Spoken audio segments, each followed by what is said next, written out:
인사하겠습니다. 사랑합니다. 축복합니다. 오늘 또 우리를 또 예배로 부르신 하나님을 또 찬양하고 감사합니다. 이 시간 말씀을 또 우리에게 주셔서 듣고 깨달아서 참된 믿음으로 또 살게 하심을 또 감사합니다.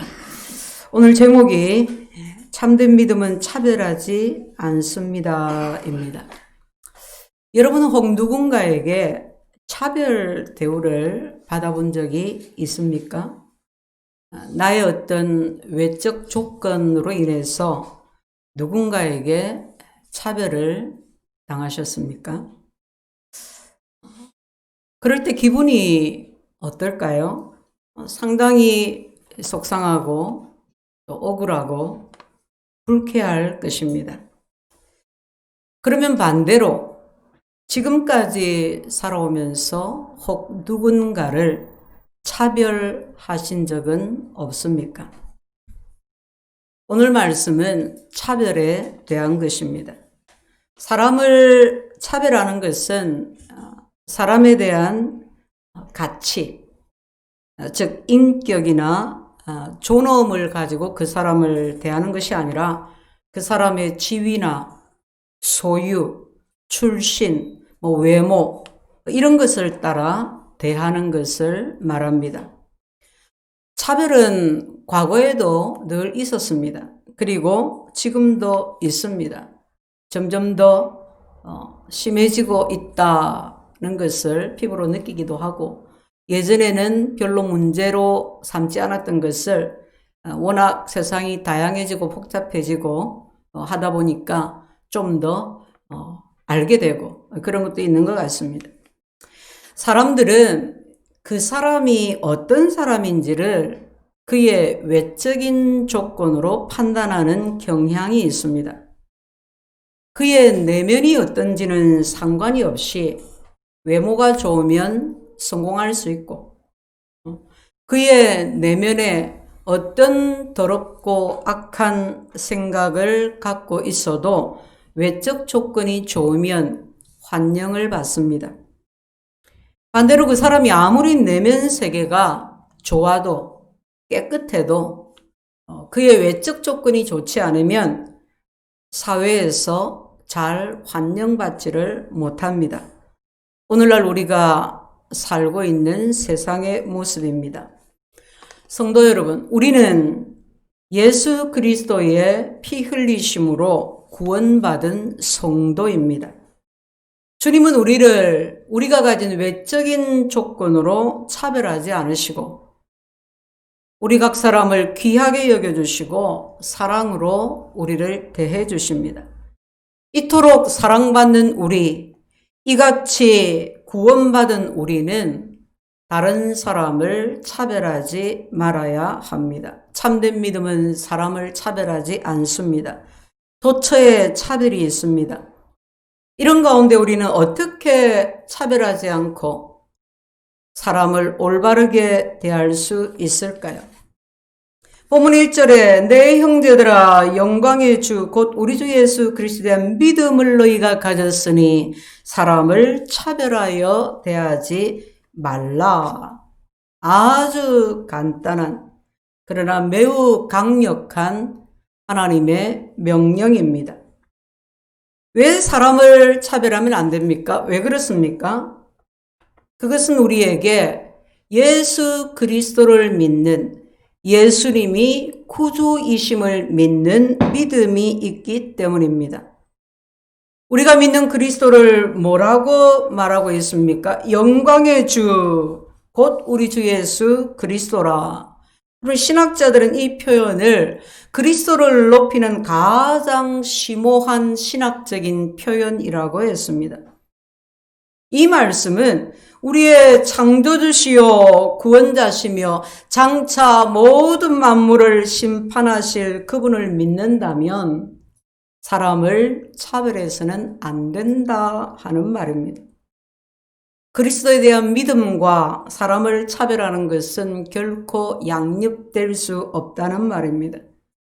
누군가가 나는 예수를 믿습니다 하면서 사람을 차별한다면 그 믿음은 가짜라는 말입니다. 그 사람은 진정으로 그리스도를 따르는 사람이 아니라는 것입니다. 진짜 믿음은 사람을 차별하지 않는 믿음입니다. 가짜는 사람을 차별하는 믿음입니다.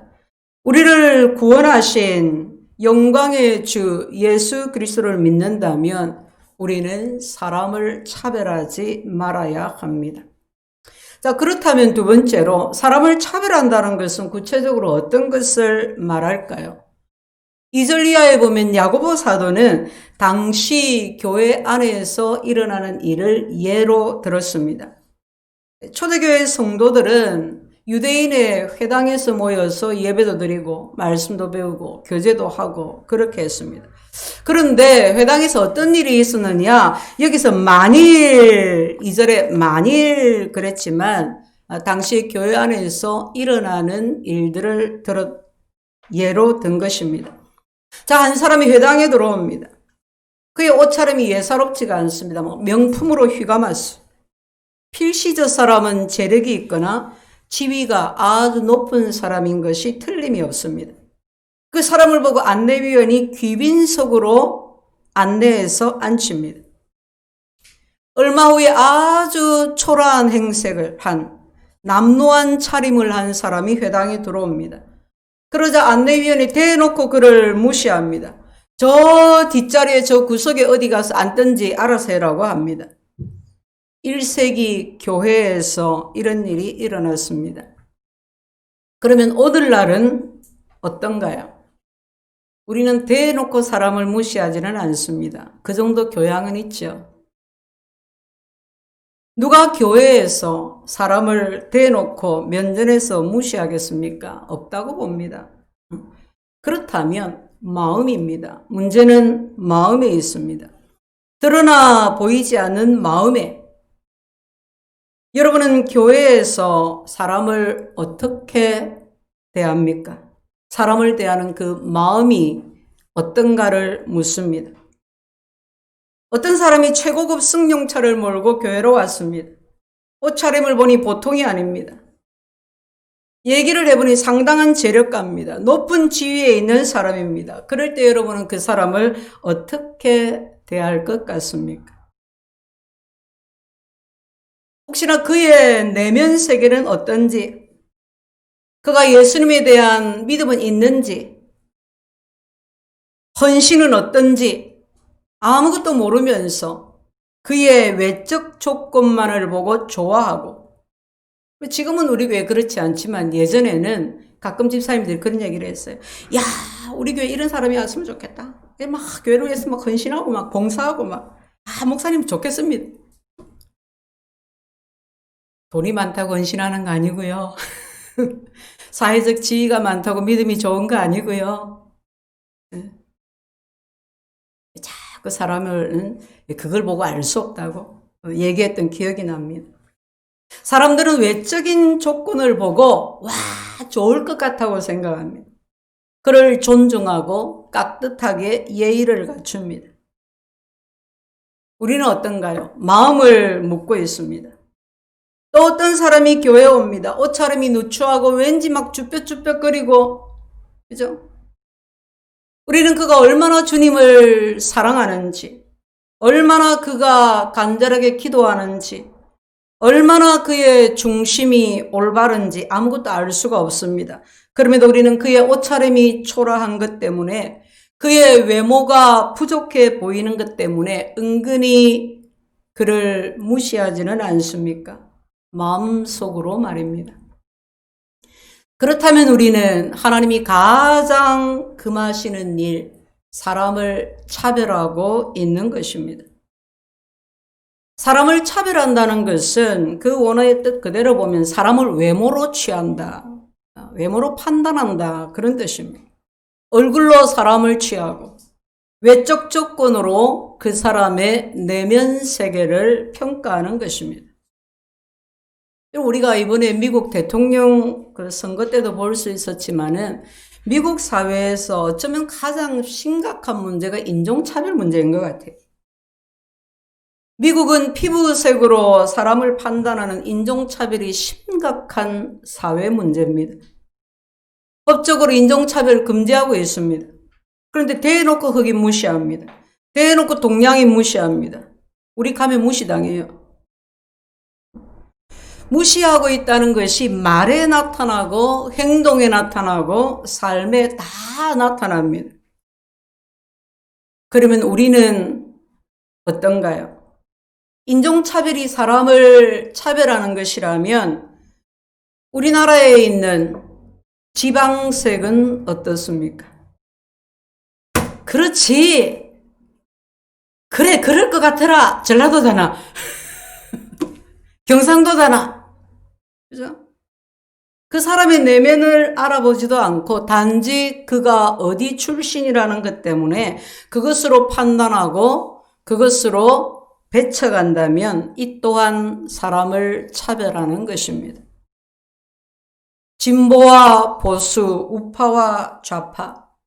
하루도 조용할 날이 없어요. 그죠? 정치를 보면.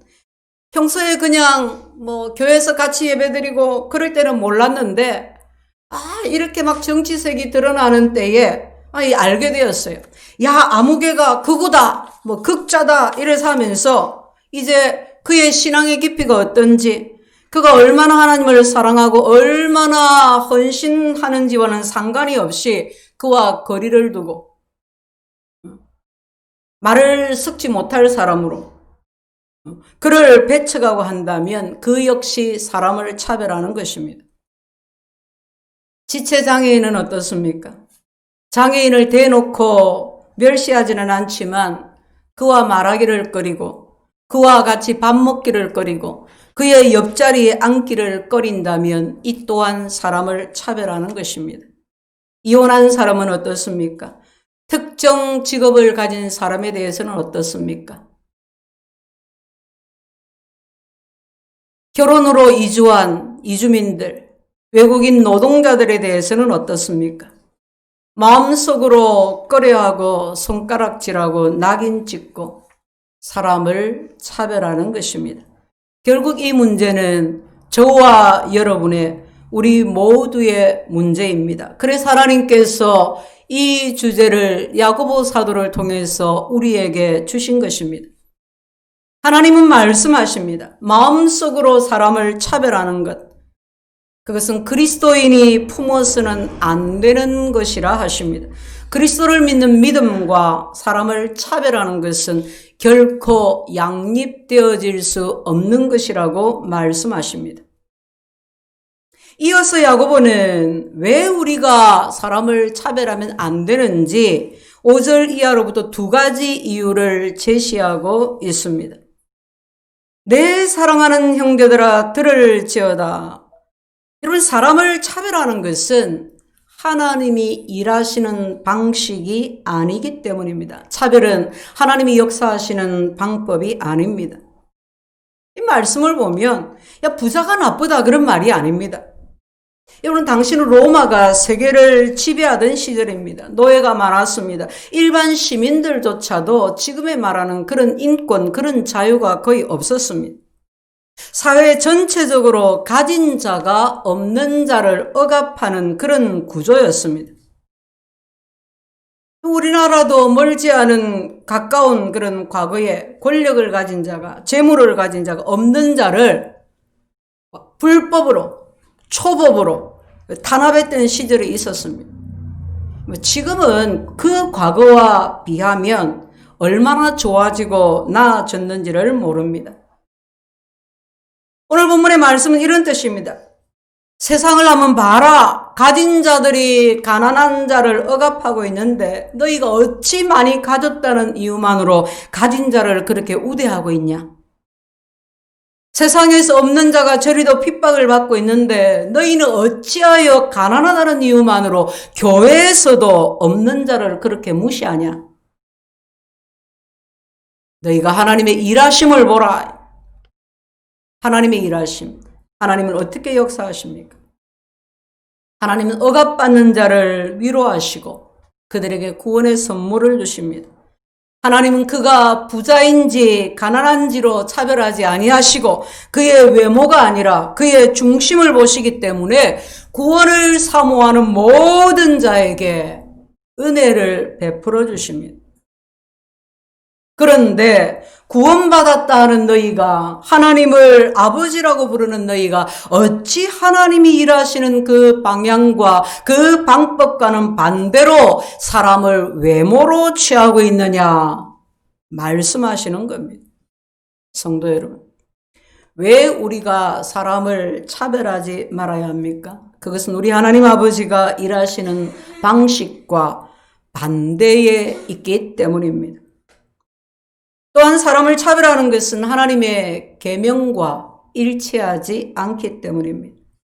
하나님께서 우리에게 주신 모든 계명을, 수백 가지의 계명을 딱 두 가지로 예수님이 요약해 주셨습니다. 하나님을 사랑하고 이웃을 사랑하라. 하나님께서 구약에 10계명을 주셨는데 그 10계명 중에 6개 계명이 이웃에 대한 계명입니다. 예수님은 그 이웃에 대한 6가지 계명과 구약에 나오는 모든 이웃에 대한 계명을 단 하나로 요약해 주셨습니다. 이웃 사랑하기를 내 몸과 같이 하라. 이것은 최고의 법이다. 최고다. 법 중에 최고다. 수백 가지 율법이 있는데, 계명이 있는데, 여러분 그 중에 하나를 범했어요. 그럼 하나님의 법을 지킨 겁니까? 어긴 겁니까? 어긴 겁니다. 하나를 어기면 어긴 거예요. 모든 율법, 모든 계명을 종합해서 최고의 법을, 이웃을 사랑하라, 이웃 사랑하기를 내 몸과 같이 하라, 이웃 사랑의 법을 주셨는데 이것을 어기면, 사람을 차별하면 율법을 어긴 겁니까? 지킨 겁니까? 어긴 겁니다. 율법을 어긴 범죄자라는 말입니다. 사람을 차별하는 것은 곧 최고의 법을 어긴 것입니다. 이웃 사랑의 법을 어긴 것입니다. 사람을 차별하는 것은 하나님 앞에서 모든 율법을 지키지 않은 것과 같다는 것입니다. 성도 여러분, 이것이 저와 여러분이 사람을 차별하지 말아야 하는 이유입니다. 사람을 차별하는 것은 하나님이 일하시는 방법이 아니고 하나님이 주신 최고의 법을 어기는 것이고, 그래서 그것은 결국 하나님의 모든 법을 어기는 것이 되기 때문입니다. 자, 그러면 어떻게 우리는 사람을 차별하지 않을 수 있을까요? 오늘 본문에서 그 답을 제시합니다. 12절 말씀에 보면 너희는 자유의 율법대로 말도 하고 행하기도 해라. 그죠? 자유의 율법이 삶의 기준인 것입니다. 자유의 율법은 복음입니다. 자유의 율법은 사랑의 법입니다. 사랑하라는 것입니다. 예수님은 최후의 만찬에서 이제 곧 고난을 받으시고 십자가를 지시는데 제자들과 함께 마지막 식사를 하실 때에 딱 한 가지 계명만을 주셨습니다. 주님이 제자들에게 그리고 저와 여러분에게 마지막으로 주신 그 한 가지 계명은 바로 너희가 서로 사랑하라. 새 계명을 너희에게 주노니 너희가 서로 사랑하라. 너희는 가서 모든 민족으로 제자를 삼으라 분부하시고 할 일을 주시는 거예요. 그죠? 부활하신 주님이. 그 이전에 너희가 서로 사랑하라 하고 계명을 주셨습니다. 성도 여러분, 우리는 언젠가 하나님 앞에서 외모가 아니라 우리 마음에 있는 동기로, 사랑으로 판단받을 것입니다.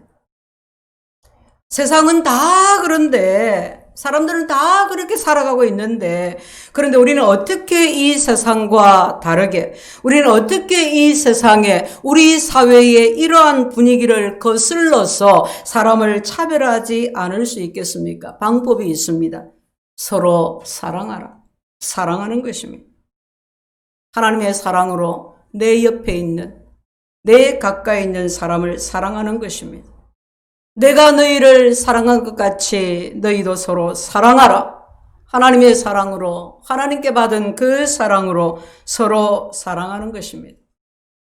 내 옆에 형제를, 내 옆에 자매를 하나님이 나를 사랑하신 것처럼 사랑한다면 그가 좀 부족하고, 그가 좀 모자라고, 그가 좀 나약하고, 그가 좀 못 배우고, 그가 못생기고 장애를 가졌더라도 그렇다고 해서 그를 함부로 무시할 수가 있겠습니까?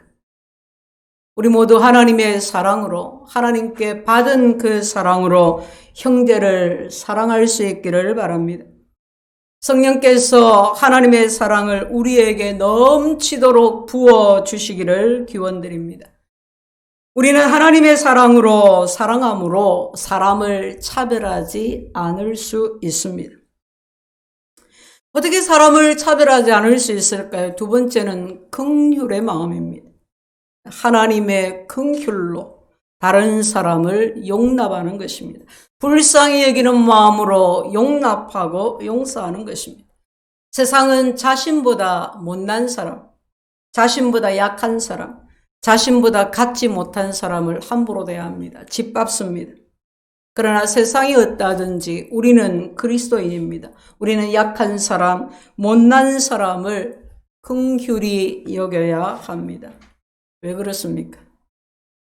여러분, 바로 우리가 하나님의 그 긍휼하심을 받아서 지금 이 자리에 나와 있기 때문입니다. 말씀을 준비하면서 고인이 된 김영삼 선생이 생각이 났어요. 예전에 우리가 저 밑에 교회에 있을 때에 예배를 마치고 나면 도움을 받으러 오신 분이 쭉 이렇게 줄 서 있었어요. 그래서 매월 4만 원씩 5만 원씩 500원짜리 동전을 바꾸어서 준비해 두었습니다. 그래서 예배가 그치고 문을 열면 줄 서서 그거 받으려고 와 있는 거예요. 또 나름 그 세계에 소문이 나서 점점 많은 사람이 오기를 시작했어요. 좀 들어와서 기왕에 밖에서 기다리지 말고 들어와서 예배도 드리고 식사도 하고 가시래도 결단코 그것은 사양하시고 참 이상하죠, 그죠? 밥도 먹고 갈 낀데 그건 안 하고 그렇게 있어요. 그래도 없는 사람들을 돕고자 하는 그 마음을 잃어버릴까봐 이제 그렇게라도 500원짜리 동전을 준비해서 드렸는데 우리 김영삼 쌤이 그걸 본 거예요. 신방을 가면 집에서 500원짜리 동전을 모으는 거예요. 동전을 모아서 이만큼 모아서 목사님 이거 가져다가 쓰세요. 교회 올 때 그걸 가지고 오는 거예요. 그럼 김영삼 선생은 젊어서 20대 초반에 근무력증을 얻었어요. 계속 근육이 없어지고 몸을 쓸 수 없게 되었어요. 넘어져서 또 뇌출혈도 왔어요. 제대로 된 인생을 살아본 적이 없는 거예요. 그렇다고 가정 형편이 좋나? 그죠? 가난하고 가족들과 주변에 누구의 도움이 없이는 교회도 올 수 없는, 예배도 드릴 수 없는 그런 형편에 있었어요. 그런데 자기보다 못한 사람을 돕고자 하는 마음을 하나님이 주신 거예요. 그 500원짜리 여러분 한 개는 별거 아니지만 모아보세요. 생수통에 한가득 넣으면 아마 수백수 천만 원 나올 건데. 나보다 더 연약한 사람, 나보다 더 도움이 필요한 사람인 줄 알고 그를 불쌍히 여기는 마음을 품은 것입니다. 여러분, 구제는 긍휼의 마음으로 하는 겁니다. 돈이 많다고 하는 게 아니에요. 긍휼의 마음으로. 긍휼의 마음. 사지육신 멀쩡한 게 뭘 해도 먹고 살 낀데 이 마음이 있으면 뭐네요. 근데 그 마음이 들지만 그것보다 좀 더 큰 마음이 그래도 뭔가 어려우니까 저렇게 했나. 그래도 저 뭘 얻어서라도 먹고 살라고 하겠나. 그 마음이 좀 더 크니까 하는 거예요. 그죠? 우리가 모두 하나님의 긍휼하심으로 구원을 얻었습니다. 그런데 우리가 서로를 잘 용납하지를 못합니다. 서로를 잘 봐주지를 못해요. 못 받아줘요. 그죠? 용납 못하는 이유 중에 많은 것들이 있겠지만은 용납하는 것과 인정하는 것의 차이가 혼동될 때 잘 못하는 것 같습니다. 긍휼의 마음을 잘 품지 못하는 것 같습니다. 여러분, 용납하는 것과 인정하는 것은 다릅니다. 어떤 사람이 하나님의 기준에, 말씀의 기준에 못 미쳤습니다. 죄를 지었습니다. 여러분, 그 삶은 인정하면 안 됩니다. 성경은 죄를 용납하라고 말한 적이 없습니다. 지금 우리나라에서 차별금지법을 제정하려고 하는데 기독교인들이 계속 반대를 해요. 예를 들어서 10가지 문항이 쫙 있는데 다 좋은 내용이에요. 우리 사회에 차별이 없어져야 돼요. 그런데 그 안에 꼭 하면 안 되는 게 끼어 있어. 동성애를 허용하고 동성결혼을 허용하고. 여러분, 쉽게 말해서 내 아들이 나중에 결혼하겠다고 데리고 왔는데 남자를 데리고 왔어. 어떻게 받아들일 거예요? 하나님은 그렇게 만드신 적이 없어요. 태어날 때부터 그렇다고 하는데 그런 적이 없어요. 그러면 그걸 죄라고 하시면 안 돼요. 우리가 동성애자에게도 복음을 전하고 그도 교회로 인도해야 합니다. 교회로 오면 그를 환영해야 합니다. 우리는 그의 인격과 인권을 존중해야 합니다. 그러나 그 삶을 인정하지는 않습니다. 인정해서는 안 됩니다. 잘못된 길을 가는 것을 인정하면 안 됩니다. 잘못된 길을 인정할 수는 없지만 우리는 그 사람은 용납할 수 있습니다. 긍휼의 마음으로 다가가서 그를 도울 수 있습니다. 우리가 그렇게 해야 합니다. 근데 이것을 잘 혼돈을 한다 이 말이에요. 목사님, 교회 다니는데 사랑해야지요. 잘못한 것을 그래 잘했다 이렇게 받아들이라는 게 그거는 그래서는 안 돼. 하나님은 저와 여러분의 죄를 인정하신 적이 없습니다. 죄는 분명 죄라고 잘못된 것은 잘못되었다고 지적하십니다. 먼지 같은 죄나 큰 죄나 똑같은 죄로 보십니다. 그러나 하나님은 우리를 용납해 주셨습니다. 이것이 바로 긍휼입니다. 여러분 기억하십시오. 우리가 아직 죄인일 때에 그리스도께서 우리를 위해 십자가에서 죽으셨습니다. 이것이 긍휼입니다. 감리 교단의 창시자인 요한 웨슬레 목사님의 유명한 일화가 있습니다. 사역하던 그 당시에 기독교가 이미 그때도 여러 교파로 나뉘어 있었습니다. 교파끼리 얼마나 서로를 미워했는지 모릅니다. 정죄했는지 모릅니다. 지금은 사실 교파의 벽이 많이 무너졌습니다. 교파가 달라도 장로교단에서 감리교단 목사님 초청해서 설교도 듣고 그 교회를 담임하는 목사가 교회가 장로교에 속해 있지만 신앙 양심과 성경을 따라서 얼마든지 그 안에서 자유롭게 젊은 목회자들이 많이 하고 있습니다. 아직 부산 쪽은 너무 심하다. 고신이 있고 재건파가 있고 너무 심하다고 하지만은 전반적으로 강단 교류가 예전처럼 그리 엄격하지는 않습니다. 존 웨슬리 목사님 사역 당시에 그때 장로교, 감리교, 성결교, 침례교 이런 사이에 장벽이 굉장히 심했습니다. 교파가 다르면 완전히 원수같이 등을 돌렸습니다. 서로 잘못된 것을 믿는다고 늘 교리 싸움하고 교제하지 않았고 자녀들 간에 결혼도 안 시켰어요. 우리는 침례교단인데 저는 감리교단 결혼도 안 시킵니다. 어느 날 웨슬리가 꿈을 꾸었습니다. 그 꿈이 그의 인생을 송두리째 바꿔놓았습니다. 꿈을 꾸는데 꿈에 천사가 쭉 안내를 하는데 이제 지옥으로 쭉 데려가요. 지옥문에 문지기가 있어요. 갑자기 호기심이 탁 발동을 해서 문지기에게 묻습니다. 여기에 장로교인들이 있나요? 많지요. 문지기가 속으로 그럼 그렇지. 장로교인들이 지옥 많이 가지. 그럼 그렇지. 당연하지. 다시 물었습니다. 침례교인들이 있나요? 많습니다. 역시 기뻤습니다. 다시 물었습니다. 성결교인들이 있나요? 많습니다. 마지막으로 그냥 지나칠까 하다가 그래도 혹시나 해가지고 감리교인들이 있습니까? 물었습니다. 많습니다. 너무 놀랐습니다. 어떻게 감리교인이 이번에는 천사가 천국으로 데려갔습니다. 천국 문 앞에도 문지기가 있었습니다. 문지기에게 물었습니다. 여기 장로교인들이 있습니까? 없습니다. 너무 기뻤어요. 너무 기뻐가지고 다시 물었습니다. 침례교인들이 있습니까? 없습니다. 성결교인들이 있습니까? 없습니다. 혹시나 해서 물었습니다. 감리교인들이 있습니까? 너무 당연한 대답을 듣는다고 생각했는데 문지기 하는 말이 없습니다. 깜짝 놀랐습니다. 아니 장로교인도 없고 침례교인도 없고 성결교인이 없는 것은 이해가 되는데 어떻게 감리교인이 없다는 말입니까? 천사가 말했습니다. 이곳에는 단 한 종류의 교파, 단 한 종류의 사람만 있습니다. 누굴까요? 웨슬레도 그렇게 물었습니다. 누굽니까?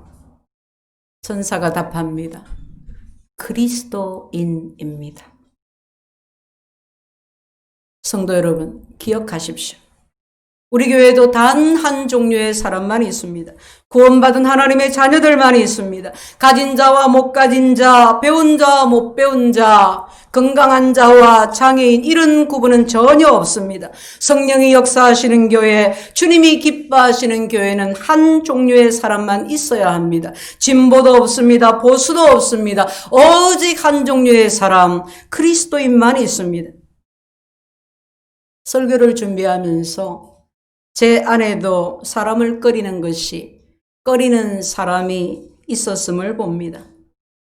성격이 이래서 기질이 저래서 하면서 외모로 나를 차별하지 않으시는 하나님을 인해서 기뻐하고 감사하면서도 저도 모르게 또는 잘 안 되는 부분이라고, 그럴 수밖에 없는 것이라고, 은사가 다르다고 그렇게 때로 합리화하고 면죄부를 주면서 제 안에 사람을 차별하는 모습이 있는 것을 고백합니다. 우리가 모두 연약한 자들입니다. 하나님의 말씀 앞에 떳떳하지 못한 우리입니다. 그러나 이제 우리에게는 그래서 변화가 필요합니다. 매주 계속해서 야고보서 말씀을 우리가 설교로 듣습니다. 야고보서의 주제가 참된 믿음은 행하는 것이답니다. 이 야고보서 말씀이 그래서 들으실 때 부담이 될 수 있습니다. 말씀을 듣는 것이 부담이면 말씀을 전하는 것도 부담일 수 있습니다. 여러분, 그렇지만 믿음은 행함이라, 행함이 부족하기 때문에 잘 행하지 못해서 부담이 되고 짐이 되고 숙제같이 되고 해치우기도 하지만 그래서 감사한 것이 더 많고 그래서 더 감사하게 되지 않습니까? 누구의 말씀입니까? 하나님 말씀입니다. 우리 마음에, 우리 걸음에, 우리 삶의 기준이 되는 것이 무엇입니까? 하나님 말씀입니다. 저와 여러분이 하나님의 말씀을 듣습니다. 하나님의 말씀을 듣는 사람이 되었습니다. 하나님 말씀을 지켜 행하는 사람이 되었습니다. 내가 잘 못해서 많이 죄송하고 부끄럽고 그렇지만 그렇다고 정죄받지 않습니다. 지옥 가지 않습니다. 우리가 이렇게 세상에서 구별되어졌습니다. 이 어찌 우리가 받은 은혜가 적다고 하겠습니까?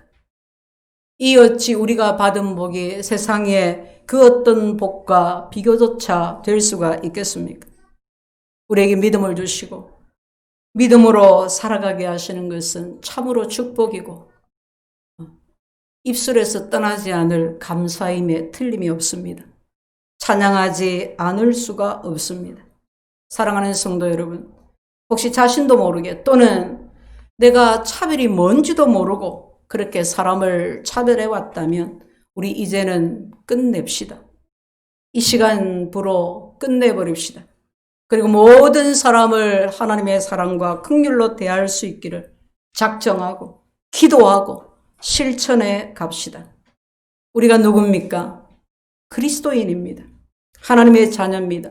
자유의 율법으로 살아가는 것은 우리가 가진 세상의 그 무엇과도 바꿀 수 없는 특권임을 기억하시기를 축복합니다. 우리 모두 다 그리 되시기를 예수 이름으로 축원합니다. 하나님 우리 아버지